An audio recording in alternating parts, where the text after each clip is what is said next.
Object oriented programming का तीसरा lecture लेके आपकी खिदमत में हाजिर हूँ। अगर इससे पिछले लेक्चर्स में आपको कोई मसला मसाइल कोई क्वेरीज वगैरह तो आप मुझसे पूछ सकते हैं, और अगर आपको मेरे वीडियोस और लेक्चर की समझ आती है तो आप उसे लाइक शेयर और सब्सक्राइब भी कर सकते हैं। तो दोस्तों, आपने इसी के साथ साथ और क्या करना है, जो जो लेक्चर मैं अपलोड करता जाऊँ इनकी डेली बेसिस पे आपने करनी है प्रैक्टिस। और अगर प्रैक्टिस के दौरान आपको कोई मसले मसाइल पेश हो तो आपने लाजमी मुझसे डिस्कस करना है, क्योंकि अगर आप चाहते हैं कि आप ऑब्जेक्ट ओरिएंटेड प्रोग्रामिंग में अबूर हासिल करें, कमांड हासिल करें, तो उसके लिए जो सबसे बुनियादी स्टेप है वो है आपकी प्रैक्टिस। प्रैक्टिस करेंगे तो आपको उस पर कमांड हासिल होती जाएगी और इंशाल्लाह आप ये जल्दी जल्दी सीख जाएंगे। और अगर आप मेरे नए यूज़र हैं जो आप ये वीडियो देख रहे हैं तो आप सबसे पहले मेरे पिछले वीडियोस को भी देख लें ताकि थोड़ा सा आपको आइडिया हो जाए। तो चले जी, आज के लेक्चर को शुरू करते हैं।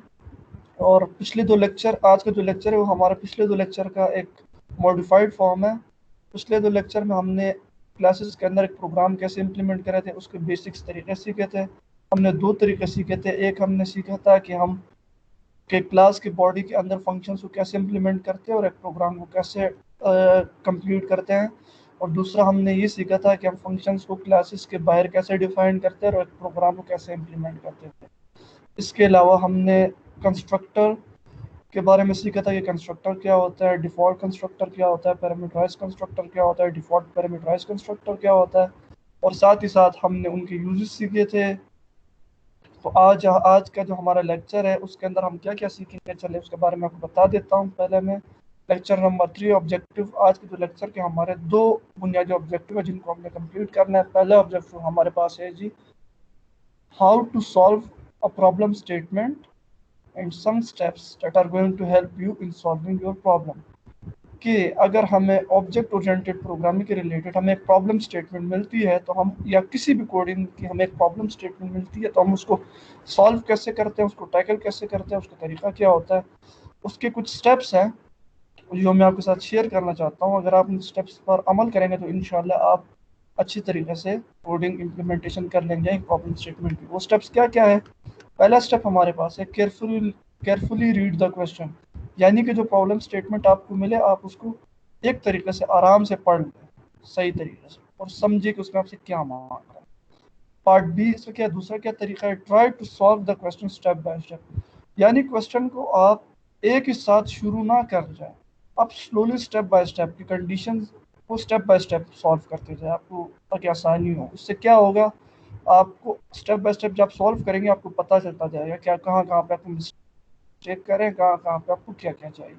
और पार्ट सी जो सबसे इंपॉर्टेंट पॉइंट है, look at the requirement of a question. Question की रिक्वायरमेंट को देखें और रिक्वायरमेंट के हिसाब से ही आपने कोडिंग करनी है, उससे आउट ऑफ कॉन्टेक्स्ट नहीं जाना। ठीक है जी। दूसरा हमारा जो मेन ऑब्जेक्टिव है आज के लेक्चर का वो है how to create dynamic object at run time. मतलब कि रन टाइम पे हम यूज़र को एक फैसिलिटी दे कि वो अपनी मर्जी के जितनी मर्जी चाहे डेटा टाइप सी इन करे, जितनी वो चाहे, मतलब उसकी फिजिबिलिटी के थ्रू। हम उसको साइज ना दे, साइज वो रन टाइम पे खुद ही दे सके। तो इसके डायनेमिक ऑब्जेक्ट क्रिएट करने का हमारे पास टू मेथड्स है। आपको मैं दोनों मेथड्स बताऊंगा इंशाल्लाह कोडिंग के थ्रू। ये थोड़ा सा और व्यू था, आपको मैं कोडिंग के थ्रू इसको जब इम्प्लीमेंटेशन कराऊंगा तो आपको फर्दर इसकी समझ आ जाएगी इंशाल्लाह। तो ये मैंने एक प्रॉब्लम स्टेटमेंट लिया हुआ है, इसको जब मैं सॉल्व करूंगा तो इससे हमारे ये दोनों काम हो जाएंगे। प्रॉब्लम स्टेटमेंट भी हमारी सॉल्व हो जाएगी और डायनेमिक ऑब्जेक्ट भी क्रिएट हो जाएंगे। चले जी, सॉल्व करते हैं। सबसे पहले इसको करते हैं कंट्रोल सी।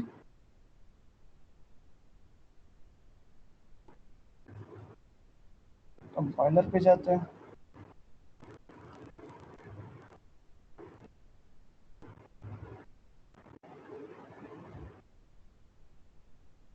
और C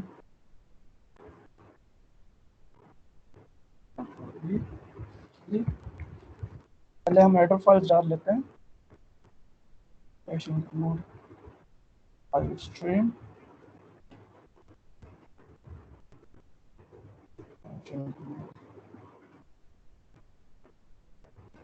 dot H using name space HTTP। अच्छा, अभी करते हैं स्टेप बाय स्टेप सॉल्व। पहले देखते हैं क्वेश्चन की कंडीशन और उस हिसाब से करते हैं सॉल्व। करते हैं पहले क्वेश्चन को। थोड़ा सा जूम कर लेता हूँ, ज़्यादा जूम हो गया। Write a C++ program with the following features. एक C++ का प्रोग्राम लिखे जिसके अंदर फॉलोइंग फीचर्स हों। Declare a class time with 3 fields और मिनट एंड सेकेंड। क्लास का टाइम टाइम डिक्लेयर करे, एक क्लास डिक्लेयर करे टाइम की, उसके हमारे पास 3 डेटा टाइप्स हो और मिनट और सेकेंड प्राइवेट में। पहली कंडीशन करते हैं हम सॉल्व। ए मैंने बताया था स्टेप बाय स्टेप सॉल्व करें, आपको आसानी होगी। मतलब इम्प्लीमेंटेशन, ठीक है जी। क्लास डिक्लेयर कर लिया टाइम का, 3 फील्ड हमने ले लिए प्राइवेट में एंड आवर्स एंड मिनट्स। थोड़ा सा ज़्यादा जूम हो गया, कम कर लेता हूँ।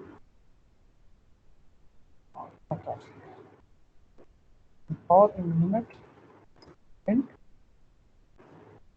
सेकेंड, ठीक है जी। क्योंकि और मिनट और सेकंड मेरे पास उनकी जो वैल्यूज है वो हमारे पास इंटीजर में होती है, इसलिए जो मैंने डेटा टाइप इनके लिए लिया है वो इंटीजर डेटा टाइप। और प्राइवेट एक्सेस स्पेसिफायर हमारे पास वो होता है जो क्लासेस के अंदर ही उसको हम सिर्फ एक्सेस करा सकते हैं, ठीक है जी। तो अभी हम दूसरी कंडीशन देखते हैं। पार्ट ए हो गया हमारा सॉल्व। अच्छा, दूसरी कंडीशन में क्या मांग रहे हैं हमसे? Provide appropriate constructor to initialise the data member. आप क्वेश्चन की मुनासबत से एक मुनासिब कंस्ट्रक्टर दे इसी टाइम को कि उसके अंदर आप इन तीनों डेटा मेंबर्स को एक्सेस करा सको, इनिशियलाइज करा सको। आप कोई भी अप्रोप्रिएट कंस्ट्रक्टर यूज कर सकते हैं, मैं यहाँ पे डिफॉल्ट यूज कर रहा हूँ। तो आप लोग पैरामीटराइज्ड, डिफॉल्ट पैरामीटराइज्ड कंस्ट्रक्टर भी यूज कर सकते हैं। डिफॉल्ट कंस्ट्रक्टर हमारे पास क्या करता है? डेटा टाइप्स को देता है डिफॉल्ट वैल्यूज। तो उसके बारे में मैंने आपको पहले भी अपने लेक्चर में बताया था, ठीक है जी। तो ये हमारा हो गया पार्ट बी भी डन। अब आते हैं तीसरे स्टेप पे। Provide separate get and set method for each of the data member. इसमें इस कंडीशन में हमसे मांग रहा है कि आप इसी के अलावा, कंस्ट्रक्टर के अलावा, आप 2 सेट और गेट के फंक्शन बनाए, मेथड्स। यहाँ पे इन्होंने फंक्शन के थ्रू पे लिया हुआ है जिसके अंदर आप डेटा मेंबर्स को एक्सेस करा सके, ठीक है जी। अभी हम करते हैं पार्ट सी को सॉल्व। स्टेप बाय स्टेप कर रहे हैं हम। पहले हम क्रिएट करते हैं सेट का फंक्शन, वॉइड सेट। सेट के फंक्शन के अंदर आप पैरामीटर्स भी पास करा सकते हैं जिसके थ्रू आप डेटा टाइप को एक्सेस करा, या आप यूजर से भी ले सकते हैं डेटा को एक्सेस कराने के लिए। तो यहाँ पे मैं क्या कर रहा हूँ, सॉरी, यहाँ पे मैं यूजर से वैल्यू लेने की कोशिश कर रहा हूँ। बट अगर आप चाहते हैं तो आप इसके अंदर पैरामीटर्स भी पास करा सकते हैं। चलिए मैं वैल्यूज करता हूँ सी एन, सॉरी, सी आउट और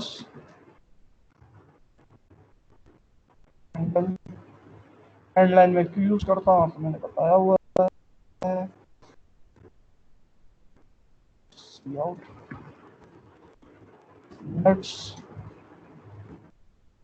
headline cin nets cout seconds headline cin second, ठीक है जी। और दूसरा फंक्शन इन्होंने क्या मांगा है सेपरेट? दूसरा इन्होंने मांगा है गेट का फंक्शन। गेट का जो फंक्शन हमारे पास होता है वो हम यूज करते हैं हमेशा वैल्यूज रिटर्न करने के लिए। यानी सेट के फंक्शन के अंदर अगर मैं कोई पैरामीटर्स पास कराऊं और मिनट या सेकंड का, या मैं यूजर से और मिनट और सेकंड को सीन करूं, तो ये जो और मिनट और सेकंड है ये मुझे रिटर्न करके दे ऊपर के तीन प्राइवेट मेंबर्स, मिनट्स और सेकंड, उसको रिटर्न करे। ठीक है जी। तो यहाँ पे मैं सिंपली लिखूंगा रिटर्न, और मुझे और रिटर्न करके देगा सेट वाला, रिटर्न मिनट्स मुझे मिनट रिटर्न करके देगा, और रिटर्न सेकंड मुझे सेकंड रिटर्न करके देगा, जो फंक्शन के थ्रू मैं यूजर से लूंगा या से पैरामीटर पास कराऊंगा। तो गेट का ये हमारे पास यूज होता है। और गेट की जो डेटा टाइप होती है, जो चीज़ हम रिटर्न करते हैं गेट की डेटा टाइप भी वो होती है। अगर यहाँ पे मैं फ्लोट रिटर्न कर रहा होता तो गेट की डेटा टाइप भी मेरे पास होती फ्लोट। ठीक है जी। चूंकि यहाँ पे हमारे पास तीनों की तीनों वैल्यूज है इंट टाइप, इंटीजर टाइप, इसलिए मैंने गेट का फंक्शन यूज किया इंट का। तो पार्ट सी भी हमारे पास हो गया डन। अभी तक हमने क्या किया है, क्लास की टाइम डिक्लेयर की है, सॉरी टाइम की क्लास डिक्लेयर की है, उसके तीन प्राइवेट डेटा मेंबर्स हमने लिए हैं, और मिनट और सेकंड पहली कंडीशन में। पार्ट बी में इन्होंने हमसे मांगा है कंस्ट्रक्टर अप्रोप्रिएट, हमने वो करके दिया। पार्ट सी में इन्होंने मांगा हमसे प्राइवेट सेट गेट का फंक्शन, जो हमने यूज किया है। अब आते हैं पार्ट डी पे। पार्ट डी में हमसे क्या मांग रहा है, provide a method display to print the sum. अभी डी में हमसे मांग रहा है कि आप एक फंक्शन बनाए डिस्प्ले का, जिसमें आप इन सबको करें सी आउट। ये हम कर लेते हैं जी, वॉइड डिस्प्ले, करते हैं cout, cout hours, hours, cout end, cout, sorry एक साथ ही इसको हैंडल कर लेता हूँ। सी आउट टाइम, टाइम मांग रहा है मुझसे, टाइम के अंदर मुझे क्या दे रहा है ये, हॉर्स,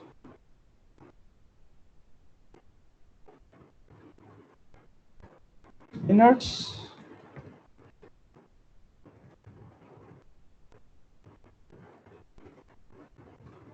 सेकेंड्स, सी आउट। अच्छा, और उसके बाद मैंने यहाँ पे कॉलन क्यों लगाया, मिनट्स के बाद मैंने यहाँ पे कॉलन क्यों लगाया, ये मैंने इस वजह से लगाया है कि जब मेरे पास और डिस्प्ले हो तो एक कॉलम के पास मेरे पास यहाँ पे मिनट्स डिस्प्ले हो, और एक कॉलम के बाद यहाँ पे मेरे पास सेकंड्स डिस्प्ले। इस वजह से मैंने यहाँ पे डबल कोटेशन के अंदर कॉलम्स को भी सी आउट किया है। तो पार्ट बी तक हो गया हमारा कार्ड डन। अच्छा, ये अभी तक जितना प्रोग्राम इम्प्लीमेंटेशन है ये मैंने क्लास की बॉडी के अंदर किया है, और फंक्शन को मैंने क्लास की बॉडी के अंदर ही यूज किया है। तो आप इसको फंक्शंस को क्लास के बाहर भी डिफाइन कर सकते हैं, आप पे डिपेंड करता है, मैंने इसमें इस तरह किया। अच्छा, अब आते हैं पार्ट ई पे। ई में हमसे क्या मांग रहा है, ई में हमें कह रहा है मेन बॉडी के अंदर जाओ, in the main using dynamic memory allocation allocate memory for two time objects, current time and flight time. Main में क्या मांग रहा है, मेन में ये कह रहा है कि डायनेमिक मेमोरी एलोकेशन के तहत आप दो ऑब्जेक्ट बनाए डायनेमिकली टाइम के। पहला ऑब्जेक्ट जो डायनेमिक हो वो हमें टाइम दे, और दूसरा जो हमारे पास डायनेमिक ऑब्जेक्ट हो वो हमें दे फ्लाइट टाइम। तो चले जी मेन बॉडी में आते हैं। यहाँ पे आपको मैं दो मेथड सिखाऊंगा डायनेमिक मेमोरी एलोकेशन के। आपको जो मेथड इजी लगे आप उसी को ही यूज कर सकते हैं। पहले यहाँ पे हमसे ये मांग रहे हैं दो डायनेमिक मेमोरी एलोकेशन, तो मैं आपको पहला स्टेप बता लेता हूँ। डायनेमिक मेमोरी एलोकेशन के लिए पहला स्टेप होता है हमारे पास, हम क्या करते हैं, एक वेरिएबल डिक्लेयर करते हैं इंटीजर टाइप का, क्योंकि साइज हमारे पास हमेशा इंटीजर साइज जो हम स्पेसिफाई करते हैं वो हमेशा हमारे पास होता है इंटीजर टाइप का। तो हम वेरिएबल भी हमेशा लेंगे इंटीजर टाइप का। उसके अंदर आप सीन करें enter as much as you can, यानी यूजर को रन टाइम पे मैं फैसिलिटेट कर रहा हूँ कि वो खुद साइज इंटर करे, जितना मर्जी वो साइज इंटर करना चाहे। कर लेते हैं सीन। ठीक है, अब मैं कमेंट्स में लिख भी लेता हूँ। एक मिनट, पहले मैं लिख देता हूँ पी पार्ट। ठीक है, यहाँ पे मैं बताता हूँ स्टेप 1, डायनेमिक मेमोरी एलोकेट करने के लिए declare a integer variable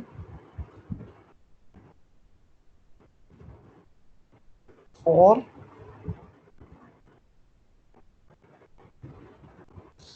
specifying the size at run time. मतलब क्या है इसका मतलब ये है कि डायनेमिक मेमोरी एलोकेट करने के लिए हम पहला स्टेप क्या करते हैं, एक वेरिएबल डिक्लेयर करते हैं इंटीजर टाइप का। वो वेरिएबल क्या करेगा, वो रन टाइम वो वेरिएबल हमारे पास साइज एडजस्ट करके देगा जो यूजर उसको साइज देना चाहे। हम पहले क्या करते थे, जब हम कोई अरे क्रिएट करते थे या मतलब कोई साइज, उसके अंदर हम पहले से साइज स्पेसिफाई करते थे, वो साइज हमारे पास हमेशा होता है इंटीजर टाइप का। तो अभी हम उसके अलावा एक वेरिएबल डिक्लेयर करेंगे जिसके अंदर वो वेरिएबल हमें साइज इंटर करके देगा। दूसरा स्टेप क्या है, दूसरा स्टेप ये है कि हम एक पॉइंटर ऑब्जेक्ट बनाएंगे। स्टेप 2, तो मैं कर लेता हूँ कॉपी। स्टेप 2 हमारे पास है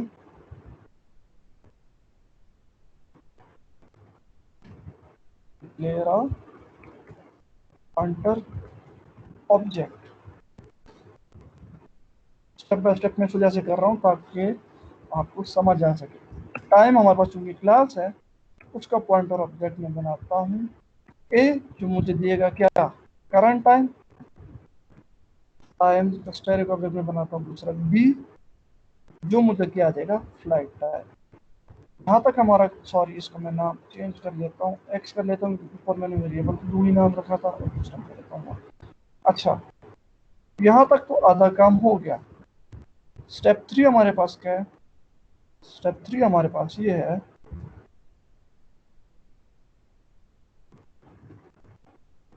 क्रिएट एन अरे। ठीक है जी, यहाँ पे साथ ही हम अरे क्रिएट करते हैं। साइज उसका हम क्या देंगे, साइज उसका हम देंगे वेरिएबल का, यानी ए का। पहले हम इसको, जब हम अरे क्रिएट करते तो हम साइज खुद स्पेसिफाई करते थे ना। ठीक है जी, डायनेमिक ऑब्जेक्ट में हमने करना क्या है, यूजर अपनी मर्जी से साइज स्पेसिफाई कर सकता है। तो ये भी तो हमारे पास वैल्यू जो थी ये भी इंटीजर टाइप की थी ना, तो ये हमारे पास वेरिएबल भी इंटीजर टाइप है, इसको हम सीन भी कर रहे हैं। तो अरे जो हमारे पास क्रिएट होगी वो हमारे पास होगी ये ये हमारे पास है पहला मेथड डायनेमिक मेमोरी एलोकेट करने का पहला स्टेप। एक वेरिएबल हम डिक्लेयर करते हैं इंटीजर टाइप का जो साइज स्पेसिफाई करता है, फिर हम पॉइंटर ऑब्जेक्ट बनाते हैं और पॉइंटर ऑब्जेक्ट में हम अरे पास करते हैं जिसके अंदर हम वही इंटीजर का वेरिएबल स्पेसिफाई करते हैं ताकि वो हमें साइज दे सके। ये है एक मेथड डायनेमिक मेमोरी एलोकेट करने का, जो कि दूसरा स्टेप। अभी हम आते हैं फाइनल स्टेप पे। स्टेप 3 हमारे पास क्या होता है, स्टेप 3 जो हमारे पास होता है, हम लूप चलाते हैं। क्रिएट अ लूप, हम चलाते हैं loop for int i equal to 0, i is less than a, i plus plus। ठीक है जी, 0 0 से हम स्टार्ट करते हैं। ठीक है जी, और एक मिनट अपने लूप का बता देता हूँ। जब हम अर्रे का एक साइज स्पेसिफाई कर सकते, पहले हम लेट सपोज साइज दे देते थे 1, तो उसका मतलब ये होता था हम लूप चलाते थे जिसके अंदर हमारे पास दो वेरिएबल स्टार्ट होते थे, 0 और 1। उनके अंदर हमारे पास वैल्यू स्टोर होती थी और उसके बाद जो हमारे पास लूप होता था वो खत्म होता था।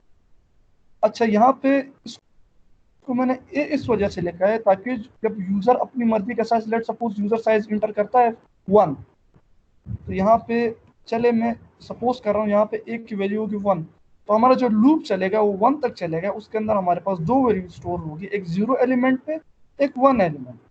जब उन दोनों पे वैल्यूज हमारे पास स्टोर हो जाएगी तो लूप खत्म हो जाएगा।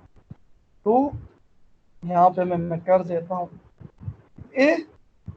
ठीक है जी, ये हमारे पास अभी तक हो गया है जी। स्टेप ई कंप्लीट। ई में इन्होंने हमसे जो मांगे हमने कर दिए। इन यूज डायनेमिक ई में हमसे क्या मांगे है? Using dynamic memory allocation allocate memory for two objects, two time object, current time and flight time.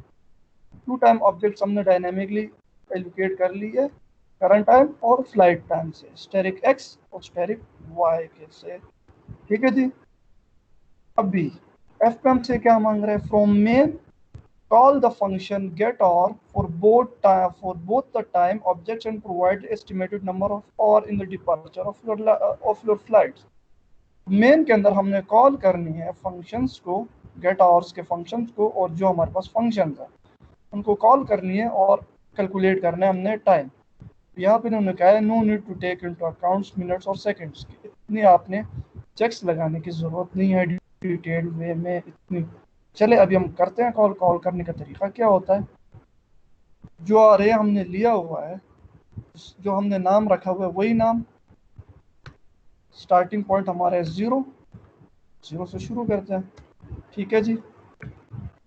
Call करते हैं फंक्शन। पहले फंक्शन हमारे पास क्या था? सेट का। फंक्शन को कॉल किया। दूसरा फंक्शन हमारे पास क्या था? गेट का। गेट के फंक्शन को कॉल किया। दूसरा फंक्शन हमारे पास क्या था? डिस्प्ले का। हमने डिस्प्ले को कॉल किया। पहले ऑब्जेक्ट में हमसे क्या मांगे है? Current time. तो यहाँ पे मैं लिख देता हूँ cout current time information handle, वो मेरे पास डिस्प्ले हो जाएगा। इसी तरह इसी को मैं कॉपी पेस्ट कर लेता हूँ, से नाम चेंज कर दूंगा। यहाँ पे मैं कर दूंगा वाई वाई वाई। सॉरी, ये मुझे क्या देगा? Flight time information. ठीक है जी। और यहाँ पे आपका ये सवाल भी होगा कि आपने सर दो डॉट प्रोडक्ट की जगह आपने ये ऑपरेटर क्यों यूज किया है? तो पॉइंटर ऑब्जेक्ट को, जब पॉइंटर ऑब्जेक्ट से हम कॉल करते हैं किसी फंक्शन को, हम डॉट ऑपरेटर यूज नहीं करते, हम ये वाला ऑपरेटर यूज करते हैं जिसको हम कहते हैं इंडिकेटिंग ऑपरेटर या डी रेफरेंस ऑपरेटर। ये पॉइंट करता है उस ऑब्जेक्ट को। ठीक है, जो पॉइंटर ऑब्जेक्ट को, जब पॉइंटर ऑब्जेक्ट से जब हम किसी फंक्शन को कॉल करते हैं तो हम ये ऑपरेटर यूज करते हैं। तो आपने लाजमी ये बात याद रखनी है। ठीक है जी। और इसको मैं यहाँ पे कर लिख देता हूँ स्टेप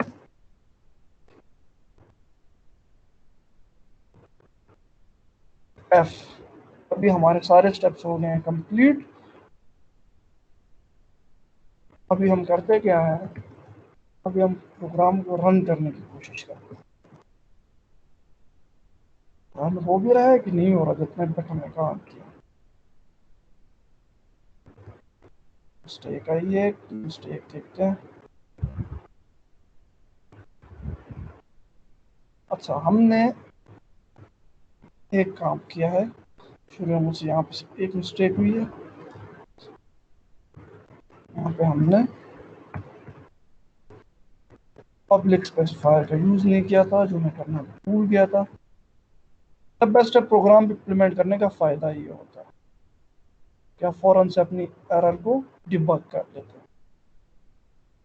मिस्टेक मैं आपको दोबारा पहले बता देता हूँ। मिस्टेक यहाँ पे मैंने ये की थी, जो मुझे एरर दे रहा था, मैंने जैसे प्राइवेट डेटा मेंबर डिक्लेयर किए थे उसके बाद मैंने यहाँ पे पब्लिक एक्सेस स्पेसिफायर यूज नहीं किया था। तो जैसे मैंने आपको पहले कहा था, जो डेटा हमारे पास प्राइवेट होती है उसको आउटसाइड वर्ल्ड एक्सेस नहीं कर सकता, मेन बॉडी एक्सेस नहीं कर सकती, तब ये मुझे दे रहा था एरर।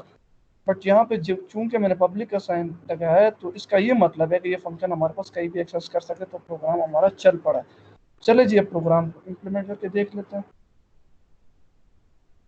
अच्छा, साइज चले मैं शुरू में दे देता हूँ वन। मैं चाहता हूँ सिर्फ एक ही बंदे का इंटर हो, और मैं लिख देता हूँ 12 मिनट्स में लिख देता हूँ 40 सेकंड्स में लिख देता हूँ 45। 12 40 45 ही मेरे पास है करंट इंफॉर्मेशन। इसको मैं रखता हूँ 11 50 55 मेरे पास आ गई। मेरे पास देखिए जी, रन टाइम पे मेरे पास मैंने यूजर ने साइज दिया 1 का, और इंटर हमारे पास होगी दोनों वैल्यूज डायनेमिकली। ठीक है जी।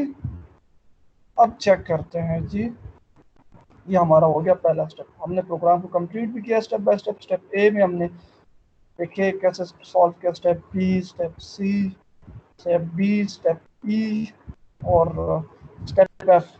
अच्छा, अभी हम सीखेंगे दूसरा मेथड डायनेमिक मेमोरी एलोकेट करने का।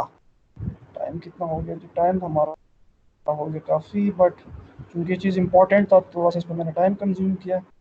अच्छा, अभी हम जाते हैं स्टेप टू पे। स्टेप टू का जो हमारा पहला स्टेप है हमारे पास सेम ही होगा, एक वेरिएबल हम डिक्लेयर करेंगे।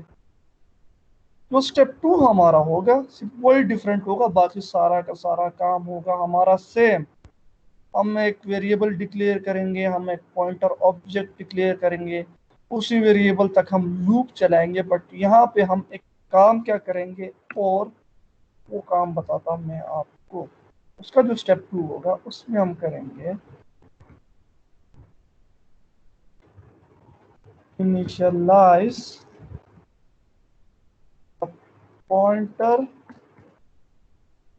Object with keyword new. पहला काम क्या करेंगे, जो पॉइंटर ऑब्जेक्ट है उसका इनिशियलाइज करेंगे एक कीवर्ड न्यू से। ठीक है, ये कीवर्ड है जो हम स्टैंडर्ड लाइब्रेरी में इसका यूज है। देन क्लास नेम, फिर हम क्रिएट करेंगे क्लास का नाम, सिंटेक्स है उसका जनरल। ठीक है, देन वेरिएबल फिर क्रिएट करेंगे वेरिएबल। ठीक है जी। जो दूसरा स्टेप है उसके अंदर बाकी सारा काम सेम है, सिर्फ आपको एक नई चीज याद करनी पड़ेगी, सिंटेक्स आपको याद करना पड़ेगा।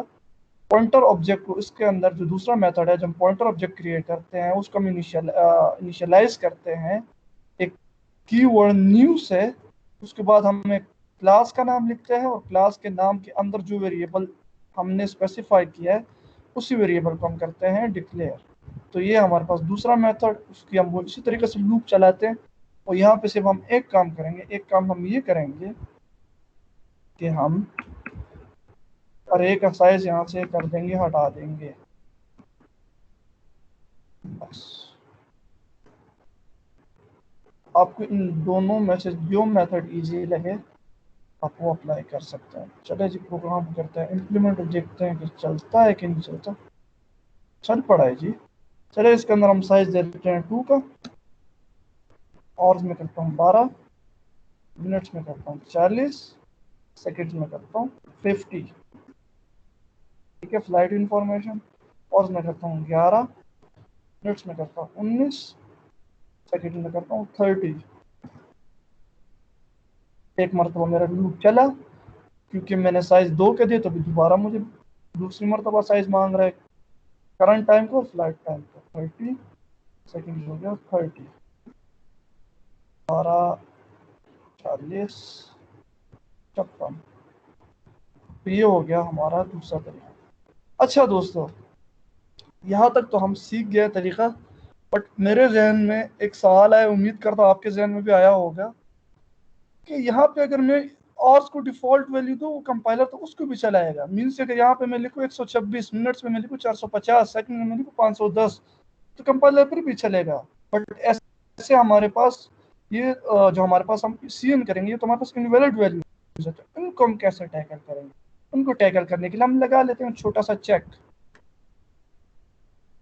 यस मुझे पता है क्वेश्चन में इन्होंने मुझसे रिक्वायरमेंट मांगी नहीं है, बट ये बेसिक सा चेक है जो हमें लगाना चाहिए। बेसिक चेक अगर आपको लगता है कि उसको लगाने की ज़रूरत है तो आप लगा सकते हैं, उससे आपका अच्छा इंप्रेशन बढ़ता है। तो हम एक बेसिक चेक लगा लेते हैं। अगर और हमारे पास 12 से ज़्यादा हो, या सेकेंड्स हमारे पास 59 से ज़्यादा हो, या मिनट्स सॉरी सेकंड हमारे पास 60 से ज़्यादा हो, या मिनट्स हमारे पास 40 मिनट हमारे पास 59 से ज़्यादा हो, तो कंपाइलर हमें क्या दे, कंपाइलर हमें ये दे कि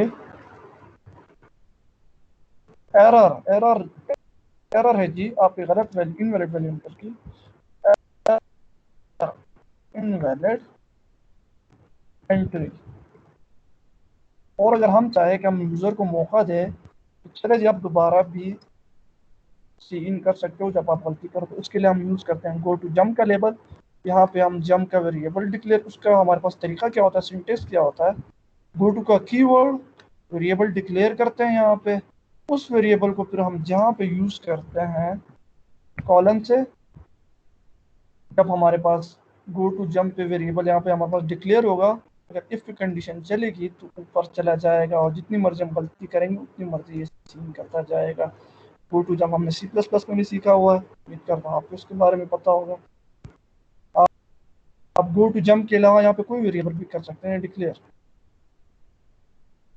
अभी देखते हैं जी करता है कि नहीं करता। और चले मैं करता हूँ 13 मिनट में करता हूँ 50 सेकेंड में करता हूँ 70। एरर दे रहे हैं, मुझे दोबारा मांग रहे हैं। ये हमने लगा लिया एक बेसिक चेक, ठीक है जी। राइट टाइम में चले जी मैं कर लेता हूँ मिनट को, मैं 59 से ज़्यादा 60 कर देता हूँ, सेकेंड को मैं कर लेता हूँ 40। एरर दे रहे हैं, दोबारा उसको स्पेसिफाई कर लेता हूँ, मेरे पास हो गया डिस्प्ले। तो ये हमने आज सीखे दो मेथड्स डायनेमिक। आज हमने दो चीज़ें सीखी। पहली चीज़ हमने ये सीखी कि हम एक प्रॉब्लम स्टेटमेंट को सॉल्व कैसे करते हैं, उसके तरीके क्या होते हैं, चंद तरीके उसको सॉल्व करने के। दूसरा हमने सीखा कि हम डायनामिक मेमोरी को कैसे एलोकेट करते हैं रन टाइम पे। हमने एक प्रॉब्लम स्टेटमेंट को इम्प्लीमेंट किया जिससे हमें ये हमारे दोनों क्वेरीज हो गए डन। अभी आपने करना क्या है, आज आपने इसकी लाजमी प्रैक्टिस करनी है।